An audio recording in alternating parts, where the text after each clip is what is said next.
င်းတွေဝေတဲ့ဒီတောင်နှမ်းပြမှာစိမ့်လန်းတဲ့တောတောင်တွေကြားမြစ်တာနှွေထွေးစွာခြေတံလေးတွေကြားရင်ပြုံးလို့ဂျုံနေတာကျွန်တော်တို့ရဲ့ဆရာမအမြဲတမ်းဆရာမအမြဲတမ်းသတိရနေမှာ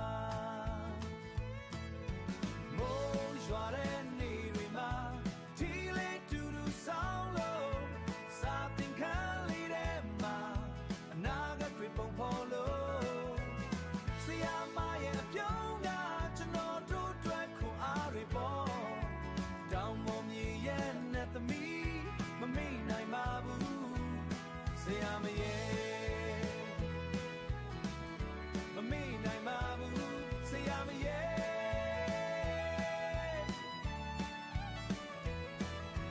ခဲတံလေးတစ်ချောင်းနဲ့ဘဝကိုစာစီပေးခဲ့သူ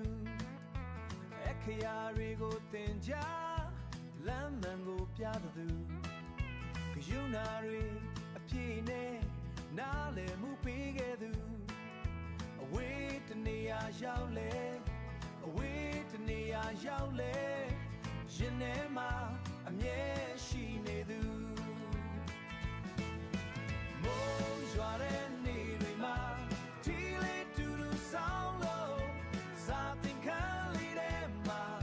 အနာဂတ်တွေပုံဖော်လို့ဆရာမရဲ့အပြုံးကကျွန်တော်တို့အတွက်ခွန်အားတွေပေါ်တောင်ပေါ်မြေရဲ့နဲ့သမီးမမေ့နိုင်ပါဘူး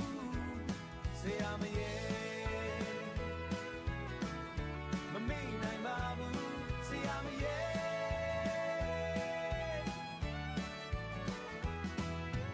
အေးစိတ်နဲ့တောင်ပေါ်မှာ